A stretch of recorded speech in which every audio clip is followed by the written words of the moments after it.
everyone. Good afternoon, evening, morning, depending on where you are. We're so glad you're here. I'm Amy Milne, Executive Director of the Quilt Alliance. And on behalf of everyone on our Textile Talks team, I'd like to welcome you to the 100th episode of Textile Talks.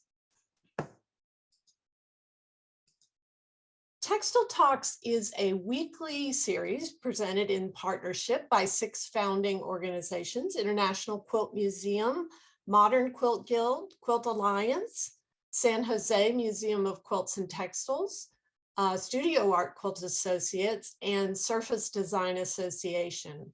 Since our start in April 2020, we have presented a variety of programming for you, our faithful and enthusiastic audience.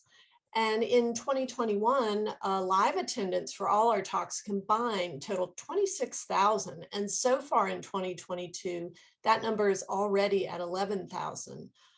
So still growing, thanks to you. Our YouTube recordings are now have over 152,000 views. That's amazing. My colleague Emma Parker is here staffing the chat box, and she's going to enter the link to the YouTube recording playlist in the chat box now. Textile Talks audiences have consistently included members and supporters from each of our presenting organizations. We're so grateful to have your continued support and engagement, as well as that of new friends who have continued to show up here. In fact, about 25% of our attendees report that they do not belong to any of the host organizations yet. I hope you'll change that by getting in touch with and getting to know each of our organization and join some of us or all of us. We'd love to have you. We continue to reach a global audience. As you can see in the chat, people are connecting from all over the world.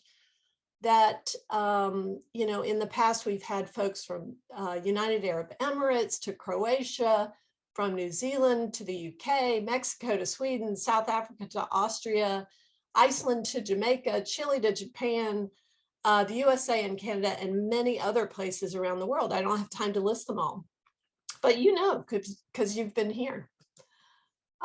We are able to offer this series free to you because of the generosity of our underwriting sponsors who are listed here.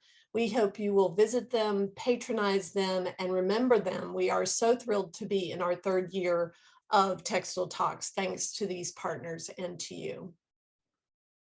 Just a quick reminder to use the chat box for your greetings, comments, and technical help. And if you have a question for any of the speakers, put that in the Q&A box so we can find it easily. You can turn on live captionings by clicking on the live transcript or CC button on your Zoom controls. And just remember that some of the content is pre-recorded, and so the levels may be a little bit different. So if you have headphones, turn them on, but that's what may account for differing volumes. So first up today, we're going to play 6 short videos.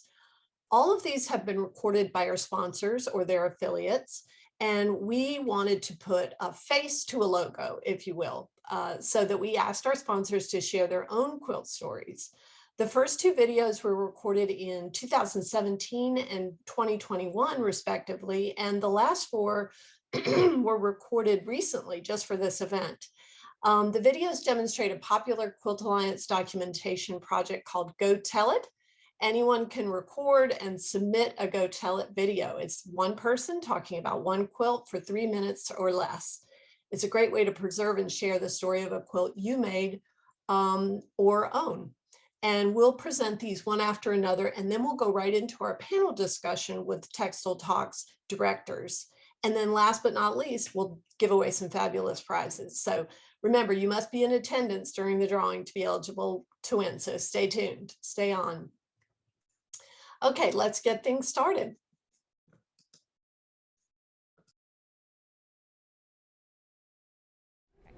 Hi, my name is Sherry Cifaldi-Morrill of Whole Circle Studio. Today is October 29th, 2017, and I'm here at International Quilt Market in Houston, Texas, in front of my quilt 270 Colors here in the Aurifil Threads booth. 270 Colors actually started with a mini quilt that I made called So Many Colors, and it was my contribution to the Quilt Alliance to their annual contest a few years ago, and the theme was playing favorites, and I made it because Aurifil is one of my favorite threads, or my absolute favorite thread to work with. Aurifil had noticed that quilt, and we decided to partner up and adapt the pattern, so it's a free download on my website, wholecirclestudio.com, or also through the Aurifil website. It's 16 inches by 16 inches, and it's round in circles, and you can make it yourself. We also decided we wanted to celebrate their 10th anniversary here in the US in a really big way. So they asked me to work on a quilt that features all 270 of their colors, and so that's what we're in front of here. Each spool is actually a solid fabric, and then I went through and wound up 270 bobbins, each with each of their colors. They're 50 weight, and I free motioned quilted in very close to the pattern of how the thread is wound on their iconic orange spool. And if I had one of these spools, if I held it up, it was really important. I wanted to be actual size. So each one of these are actual size of the spool when you get it new. So you could see the quilting. I'll also turn it over. I use their iconic blue for a backing, and it also, you can see the quilting a little bit easier on the front since it's not matching, and then the binding matches the color of their iconic orange spool. So this launched earlier this year at the beginning of their 10th anniversary. It's been seen in their booths at QuiltCon, Spring Market, Fall Market, and it's now part of their permanent collection. Hi, my name is Carol Meesemer. This is my quilt, Remember Me. It was started on September 11th, 2001, and it was completed in April of 2002. There's 22 yards of fabric in the quilt, and it took 25 pigment pens to do all of the ink work that you see. Every name that's engraved on the memorial in New York City is on an individual strip, one for each person, that hangs from the quilt.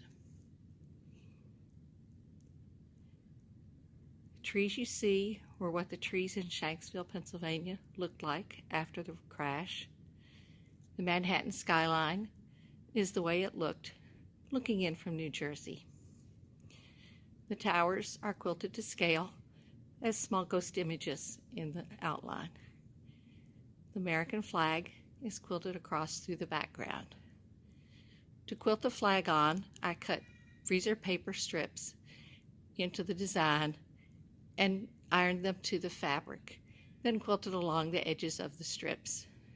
The diagonal lines were laid down with a ruler and straight pins put in about every ½ inch and quilted from pin to pin. All of that work is done by hand. Let me show you some of the strips.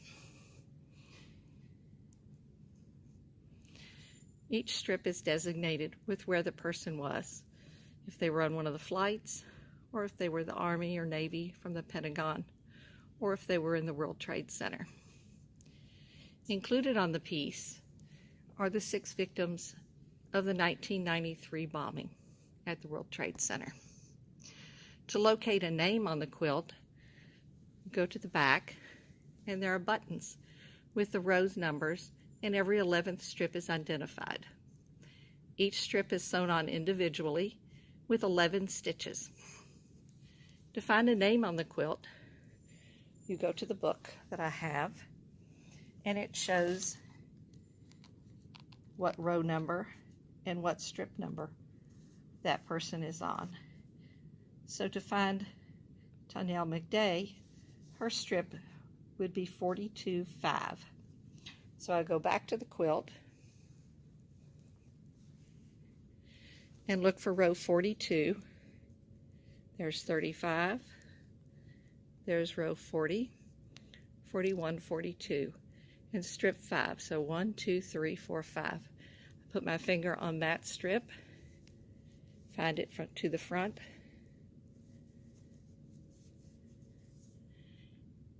and there's Tanyel's strip. It takes about 30 seconds to find any individual strip on the quilt. Where the family relationships were known, they're grouped together on the quilt. For instance, Leslie Whittington was on a trip to a new job and traveling with her husband and her 2 daughters, Dana and Zoe. I hope you liked my quilt. It's called Remember Me, and it took about 7 months and 20 years to complete.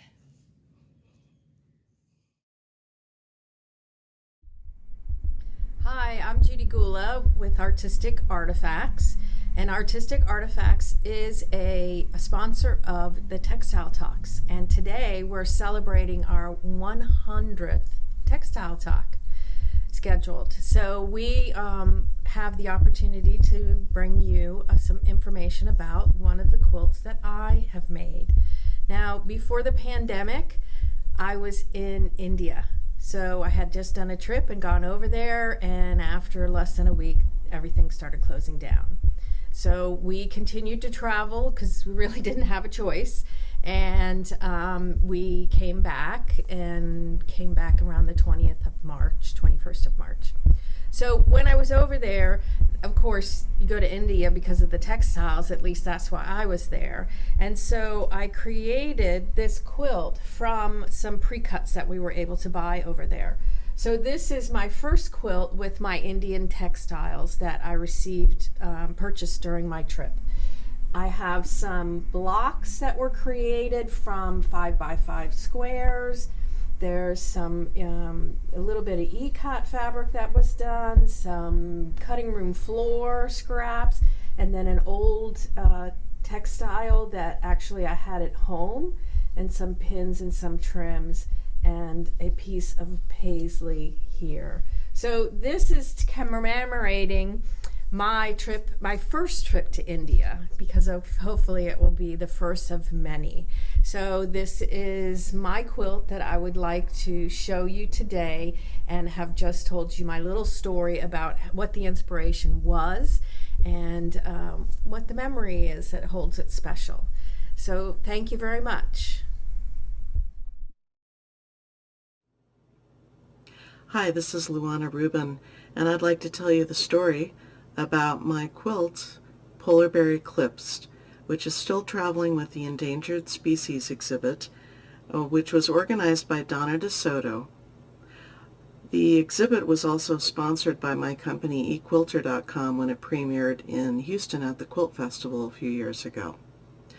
Well, this quilt was inspired by my many trips up to Churchill in northern Manitoba in Canada.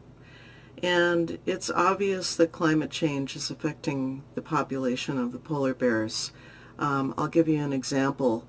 From what I hear from researchers, it used to be fairly common to see 3 cubs with a mother bear, and quite often, actually, the norm was to see 2 cubs with a mother bear.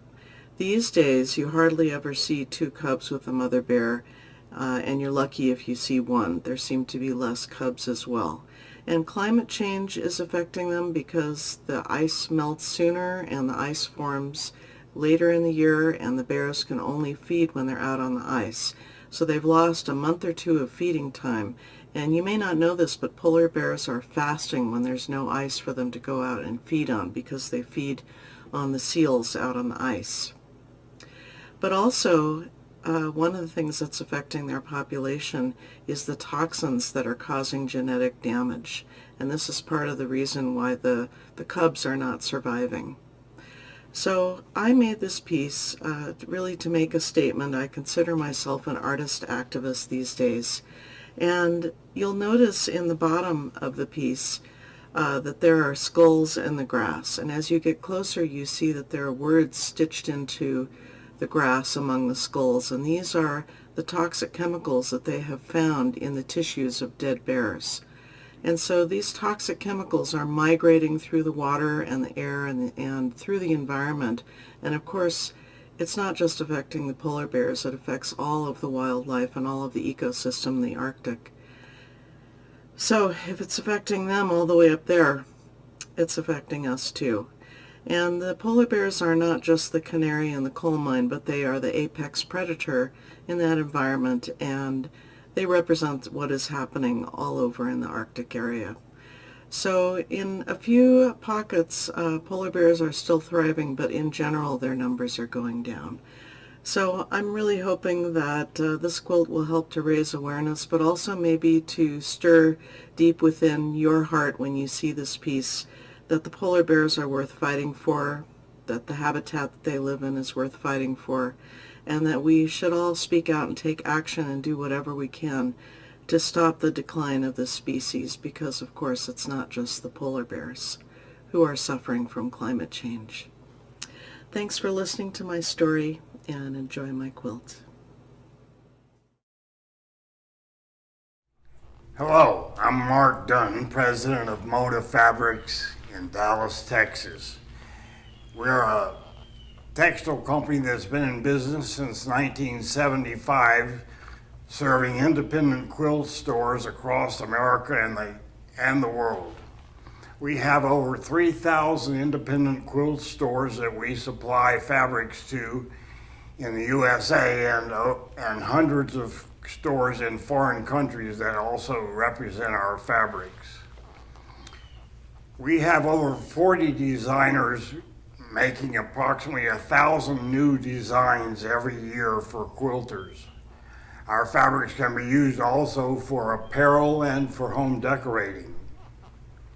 The quilt I chose today is one that's one of the winners from a contest we had in 2017. The contest had 3 rules. You had to use the 14 pre-selected solid colors that we chose. You had to make it 72 by 90 inches, and it had to be contemporary design. The quilt here is an excellent example of applique process. The fine detail and workmanship is exceptional. It was done by 2 ladies from Alamosa, Colorado, Janet Davis and Peg Collins. They were one of the 4 finalists in the contest. I want you to try to take close attention to the fine detail and the applique work in this quilt, because it's an exceptional example. Thank you and have a nice day.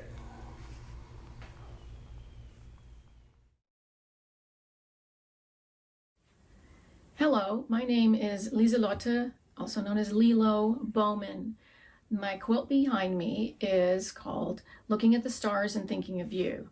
It is dedicated to my sons, Stuart and Austin Bowman. Between the years of 2013 to 2017, both of my sons were living and working far away from me.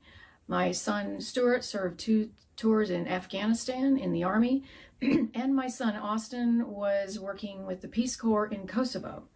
And even though we were a military family for many, many years, and I was used to having a spouse gone, it was very different as a parent, as a mother, having my sons not being around, or at least in the country. It was very difficult to communicate with them. There were very few letters that I was able to receive. So missing them became a huge part of that time while we were apart. And oftentimes I would spend time outside at night looking up at the stars and thinking that those are the same stars that we are both looking at different times of the day, but it's the same stars. And so that was the impetus for this quilt. The stars themselves are made with scraps from leftover craft projects, quilts, tote bags, what have you. So there's a lot of memories in those stars themselves. And the prairie points are the 4 directions of what you would normally see on a map. So north, south, east, and west. I also really wanted to pinpoint where each of my sons were at any of the different times that they were away. And so I put in the longitude and latitude coordinates of each of the locations during those times. I did a combination of straight stitch and free motion quilting, as well as adding, because I love handwork, I added big stitch and some wool decoratives in the areas. There's a little bit of a nod to some of the work that I absolutely love that's from that region. I love this quilt. It has a lot of meaning to me, and a lot of it isn't seen when you first look at it. You have to really go in and look more closely into the margins, into the other areas of it. And then I've also got a message on the back privately for my sons as well. It hangs in my dining room in my home, and it is something I'm really, really pleased with, and pleased to be able to share with you all. Thank you so much.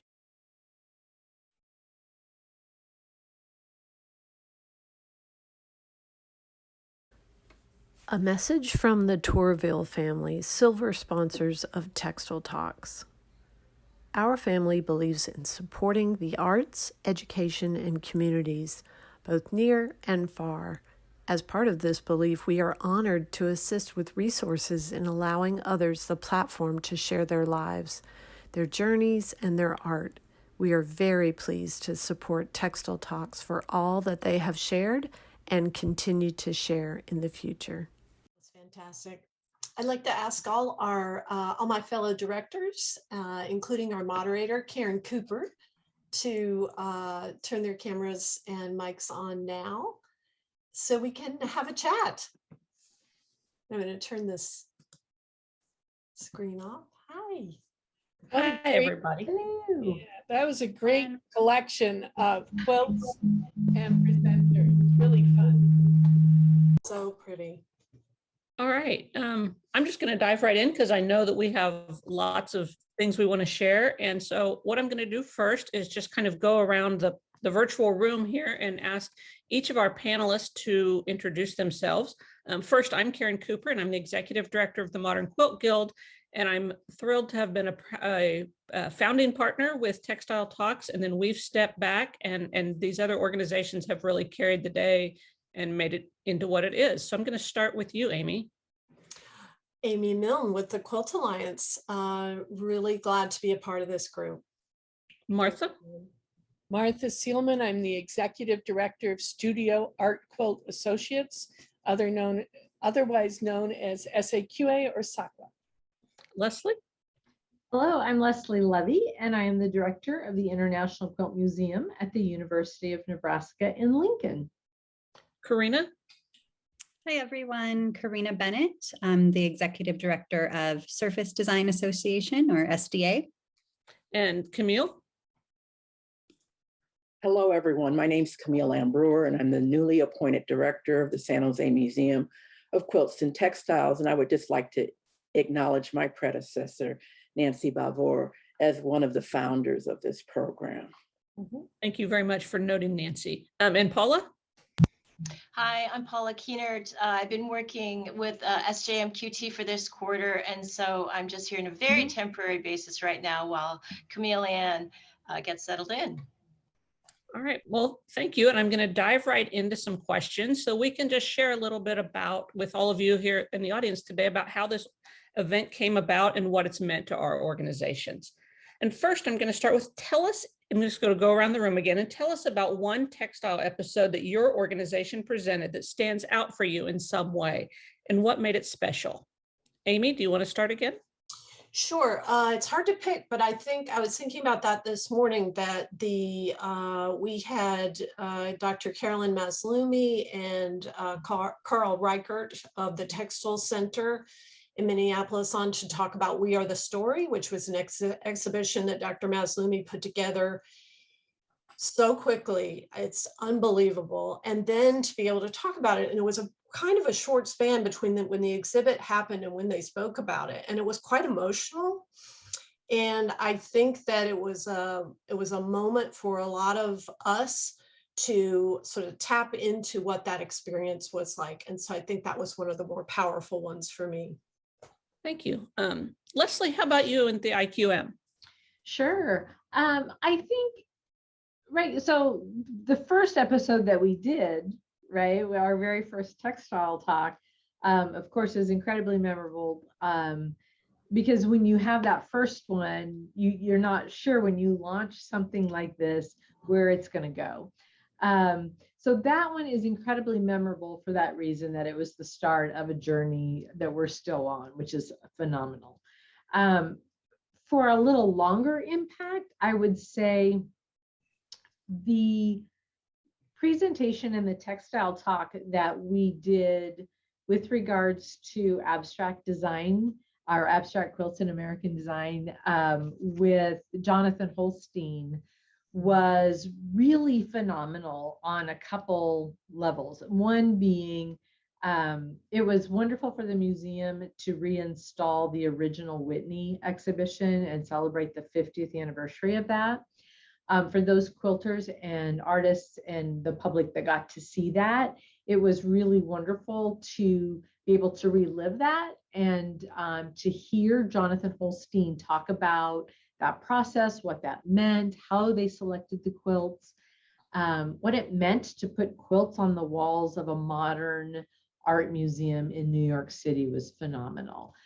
For people who didn't understand that that exhibition 50 years ago was a turning point for the quilt world and for quilters and for artists, they got to begin, oftentimes people hear the phrase the Whitney show, but they don't know what that means. And so this was a way for people to really get to experience firsthand something that happened and was so instrumental. It was a defining moment for the quilt world 50 years ago. So it was fun to relive that. So neat. That's really neat. Karina, what would you share from SDA's perspective? Oof, that's hard. It is really challenging. One of the talks that's really stuck with me, in January 2021, we did a talk on natural dyes and the natural dye garden. And first of all, like in the middle of winter, it was so exciting to see beautiful gardens.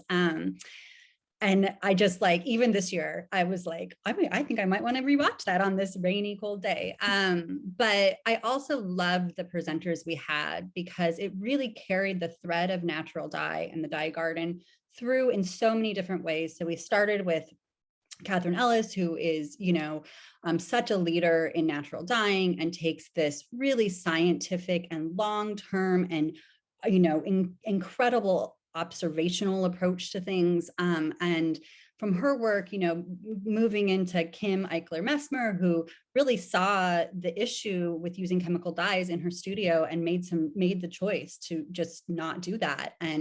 And talking about her experience dyeing quilts in her studio, and then moving to Kenya Miles and Rosa Chang from the Baltimore Natural Dye Garden, which kind of brought it full circle to community development, economic development, and back to the arts as well. And I thought it was such an interesting way to bring in all of those perspectives on that topic, and also just it felt very optimistic, and I loved that for that in the depths of winter. One thing that I've really loved about Textile Talks is just the sheer breadth of the topics that we have covered, and you're already seeing a sample of that.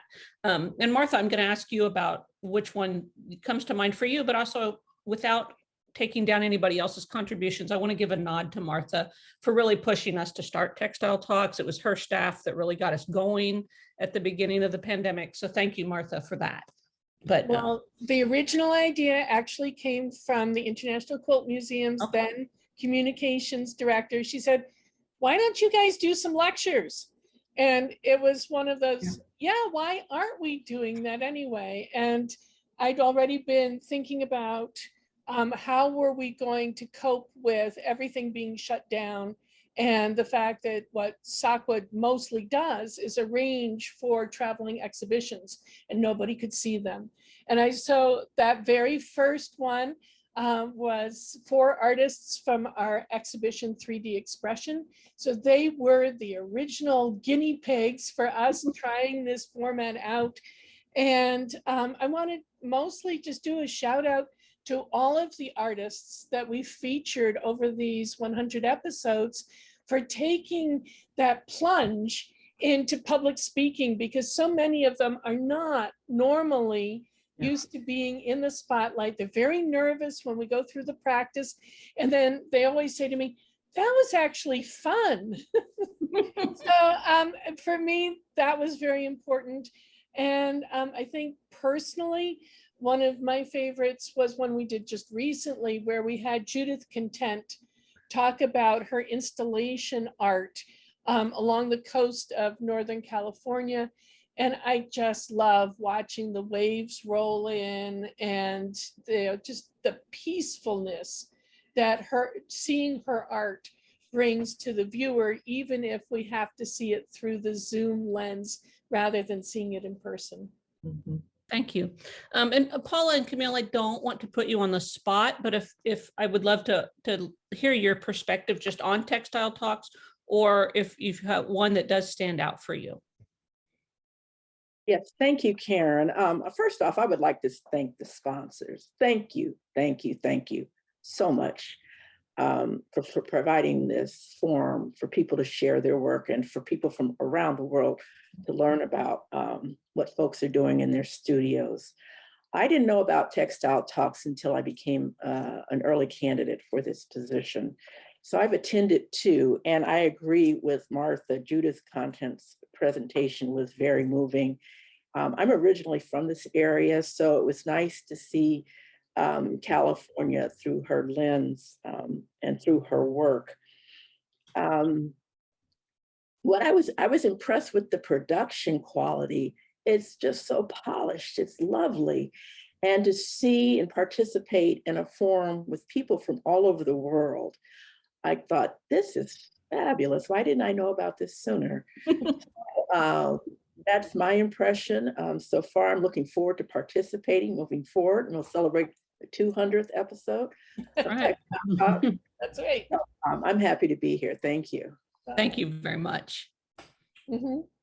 I got a couple comments to complement what Camille Ann has said, and I have to really again acknowledge Nancy before she's in the room. I can see her name up here. So, huge factor in all of this. And when I look at what the museum has done so it's this legacy perspective of when it all began, it was brand new. Santa Clara County, where this museum is located, was really the epicenter when all this began. And so just imagining what it was like under Nancy's leadership to really, with the rest of the executive directors here, make this step was a big deal. And so what I'm seeing in terms of that legacy is bringing a speaker. What the peak we had was Kathy Fassett and Aaron Lee Gaffill with thousands, right? And so it really gives that messaging of like, we're doing the right thing. This is giving something to people that they want to see. And then seeing the breadth of it, right? People have talked about the range, but we look at, the other end of the scale of how to stitch a macro chip. That's the first one that I saw. Korean Takara with bio quilts. I mean, the breadth is just it's just amazing to me. And the other thing I saw in the comments here, it really gives people a behind the scenes look at what's going on, and they get to hear from the artists themselves. As been mentioned, we get to hear from the people who look after these pieces in terms of conservation. And so you get that full breadth, and it's just been a pleasure to learn about all of this. And I'm with Camille, and I can't wait for the 200th one as well. Excellent. And if I didn't make it clear earlier, Camille Ann has just joined her organization. So she has not been along on this journey for very long, but we are thrilled to have her with us and leading the organization. So my next question for each of you is, did this series and the outcome so far surprise you in any way? I know that from just the MQG's perspective, we're blown away. But Martha, I see you nodding a lot. Do you want to jump in? Before we started this, if we had put on a virtual program, we would have been thrilled if we had 50 people show up. Yeah. So for me, the big takeaway is that by working together, the 6 organizations have been able to collaborate and spread the word about fiber art, about Textile Talks.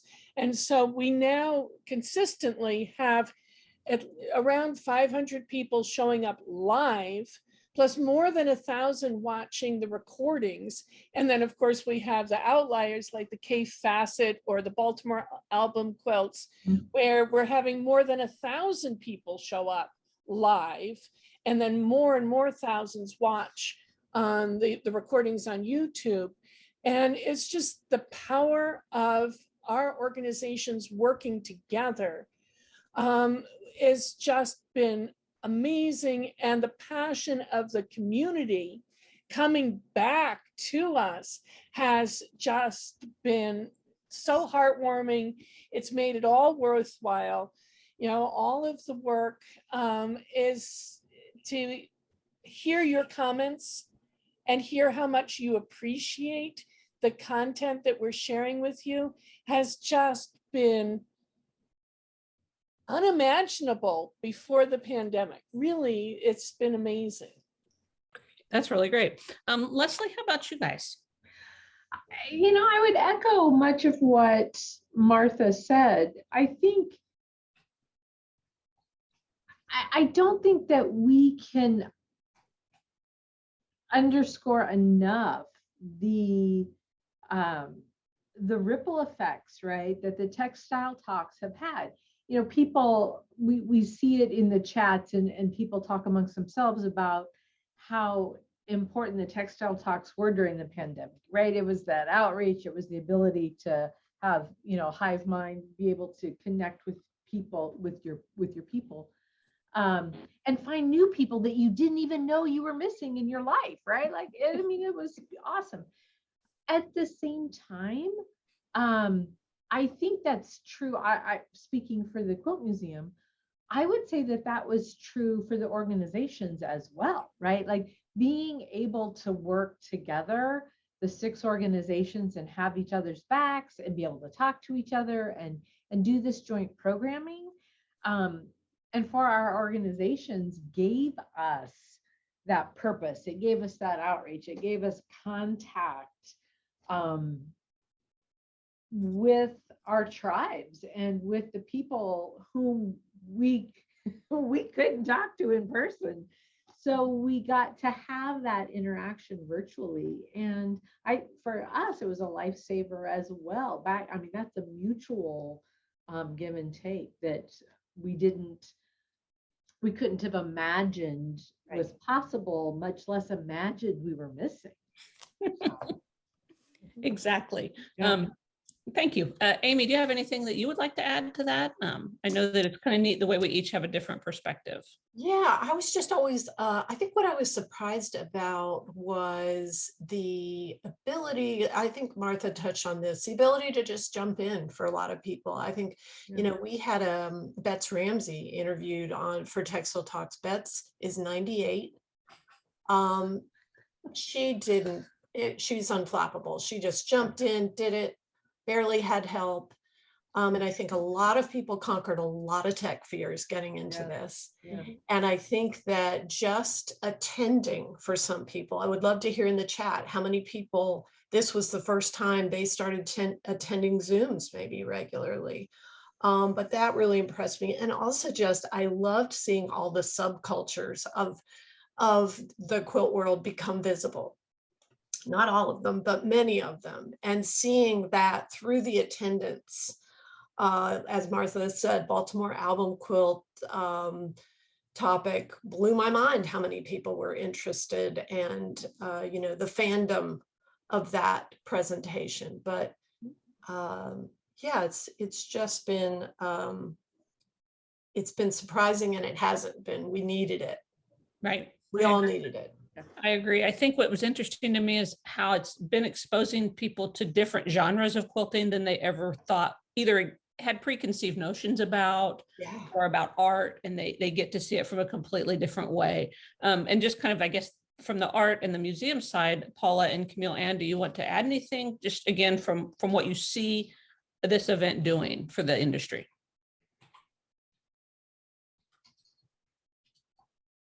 Well, the series definitely uplifts the creative output of people who stitch and quilt. There are many silver linings out of this COVID era, and this is one of them. Yes. And we're reaching new audiences. We also sharing, what we're working on individually as organizations and broadening our audiences individually and as a group.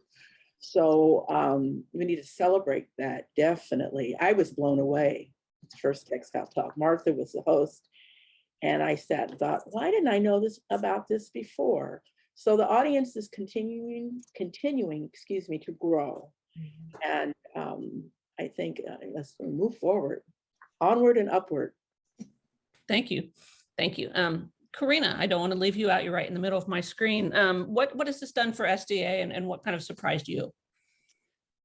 I would definitely echo the comments from everyone else. I think that it's an example of like an amazing collaboration, right? Like we could not, none of us could have done this on our own. And if we attempted to, it wouldn't have been nearly as compelling, I don't think, right? And it would have been kind of impossible from a programming standpoint. One of the things, the comments I just saw in the chat box from Betsy was, my favorite episode is always the last one, right? And I think that's really like kind of covers it, right? There's just every time it's like, oh, I think I love this. That was it. And then the next week comes and it really does like blow us away.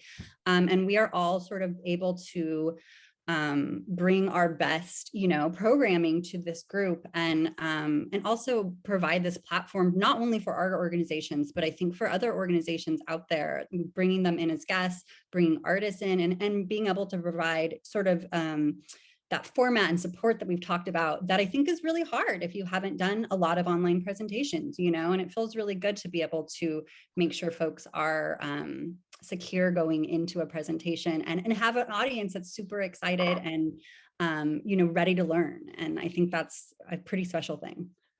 Excellent. And that is a great segue into the last question I have for you all today, which is, what have you learned about virtual programming and the virtual community?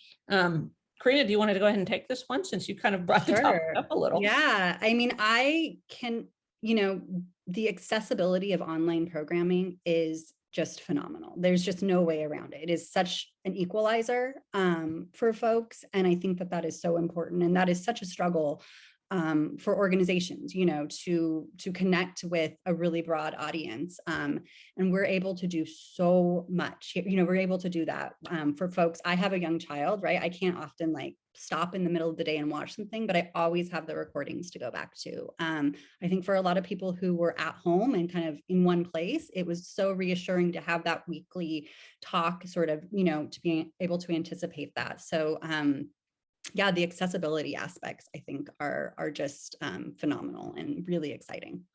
Okay. Not putting anybody else on the spot, but Amy or Martha or Leslie or Camille Ann or Paula, if you just want to jump in and share your thoughts on this. Yeah, I think for me, one of the things that we don't talk very much about is money. And yet, as executive directors, money is sort of our job, making sure that there's enough money to be able to do all of the wonderful programming that we want to share with our members and with the community at large. And one of the big surprises for me was how supportive the sponsorship community has been in underwriting the actual costs of these textile talks, because we have the cost of the Zoom platform and we have the cost of the email platform and we have the cost of the staffing needed to put on the programming and often the cost of an honorarium for each of the presenters. And it adds up. I think we're now up around maybe $45,000 or $50,000 for a year's worth of programming. And we want to share Textile Talks for free with the world. We don't want to put it behind a paywall. And we were very unsure that the sponsorship community would be willing to support this programming because it was something so new. And it has just been wonderful to have their support to make it financially possible for all of our organizations to be able to bring you the programming that we do week after week after week. And so I want to echo what Camille Ann started with, which is we really need those sponsors and we love them. Very much so. Amy, Leslie, Camille Ann, or Yeah. Paula?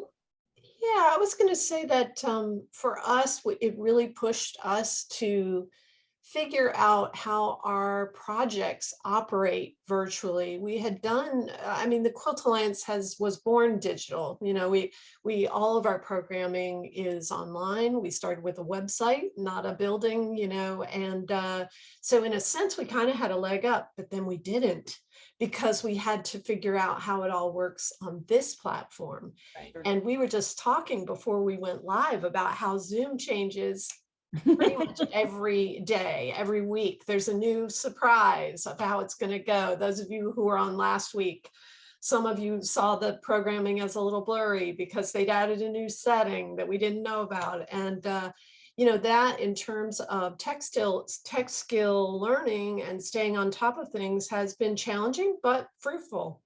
You know, now we know how to make our projects more viable as a virtual program. And that's important because we don't want our oral history collecting to stop. In fact, now we're able to expand the number of stories and the way people contribute. So, you know, it's really pushed us to stay on our game. But man, Zoom is it's powerful, but it's also complicated. And I appreciate how our audience has rolled with it too.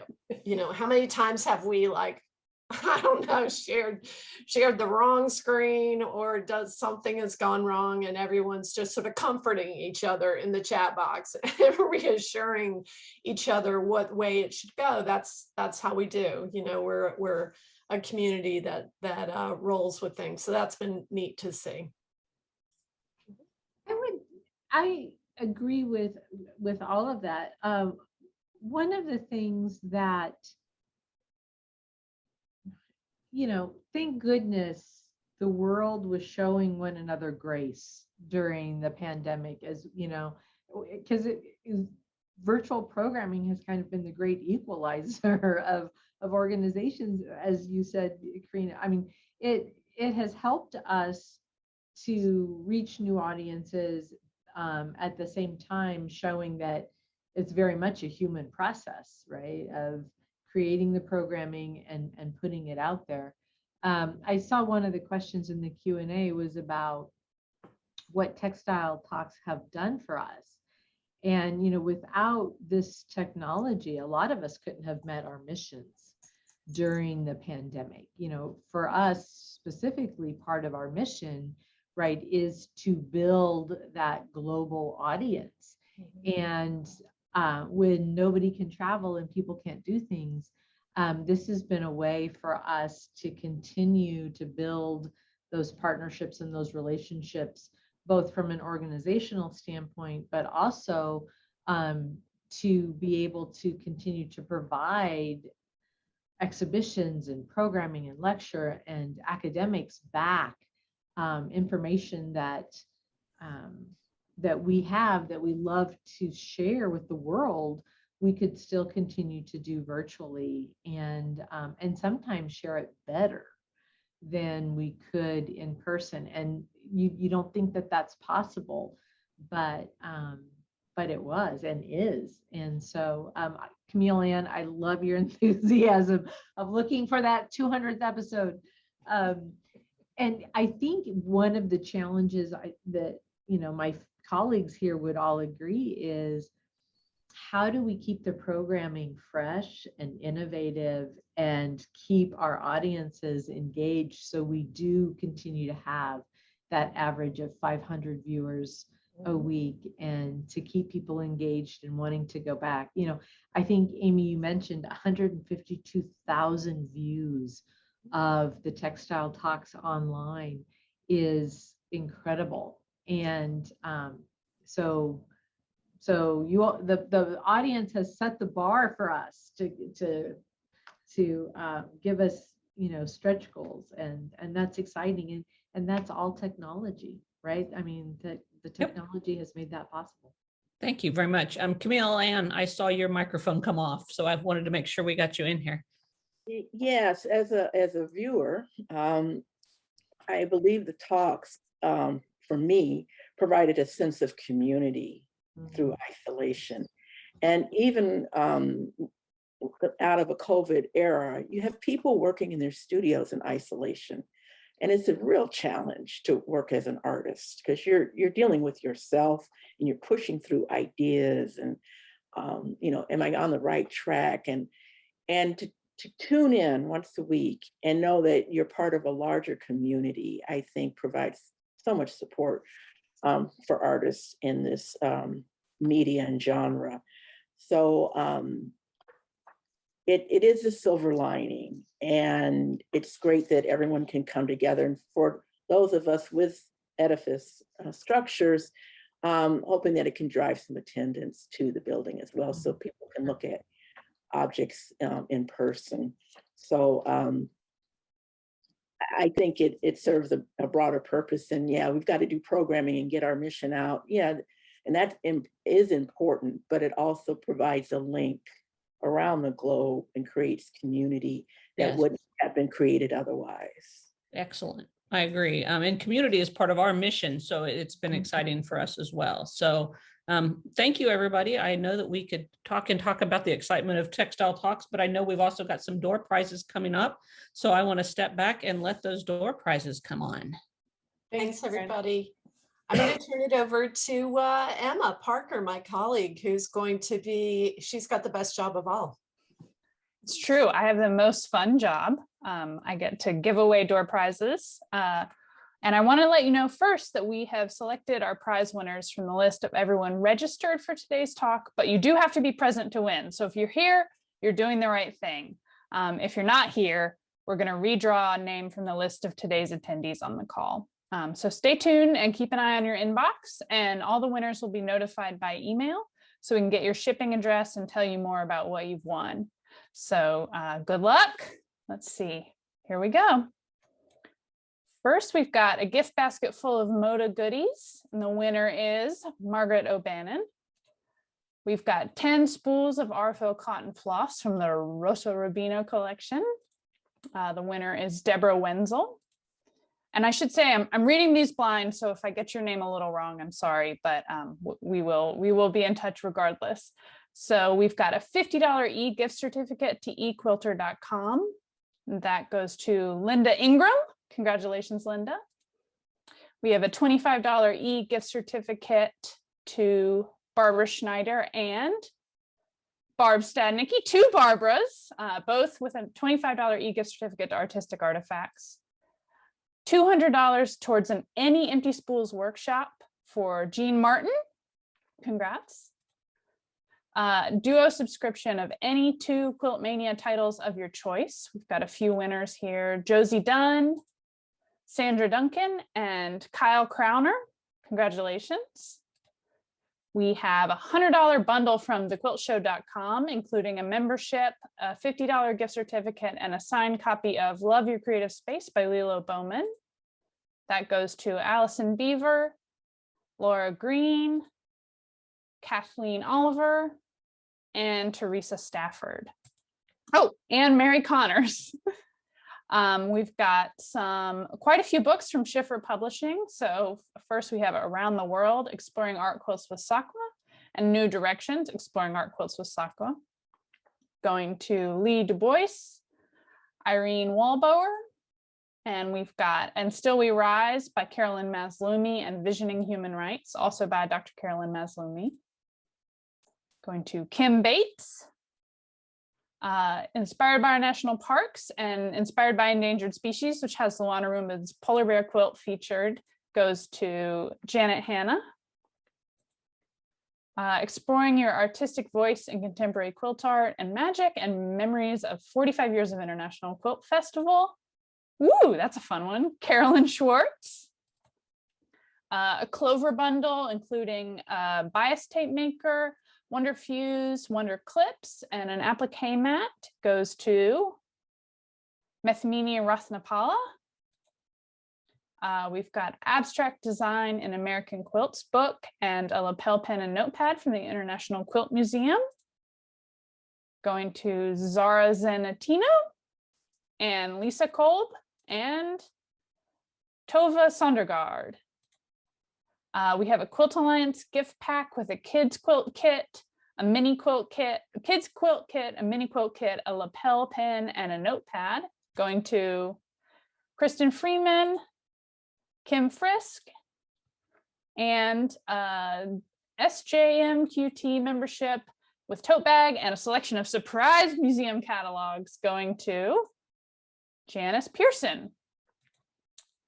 Last, we will be in touch with email, so if I've skipped past your name fast, just know that we'll let you know. The Surface Design Journal grab bag, 3 issues from the archive, goes to Donna Lockwood, Carol Wilcher, and Sarah Insminger. And Art Quilt quarterly bundle issue with 4 issues or a brand new subscription from SAQA goes to Janet Wallace, Etta McFarland, Mary Bywater Cross, Sandra Wade, and Kathleen McCabe. So thank you again to our sponsors for this super generous donation of door prizes, and also supporting all of these Textile Talks and making it free to attend. We are just delighted to have your support, and thanks for supporting our programming and allowing us to, keep doing this. I hope we have several episodes, and I hope you'll also attend several hundred episodes, these upcoming Textile Talks. We have The Comfort of Textiles in a Time of Need presented by SDA, and Conversations with the Artist Gastronomy presented by SAQA. So thank you again, everyone, for being here and for joining us over these past 2 years. Thanks.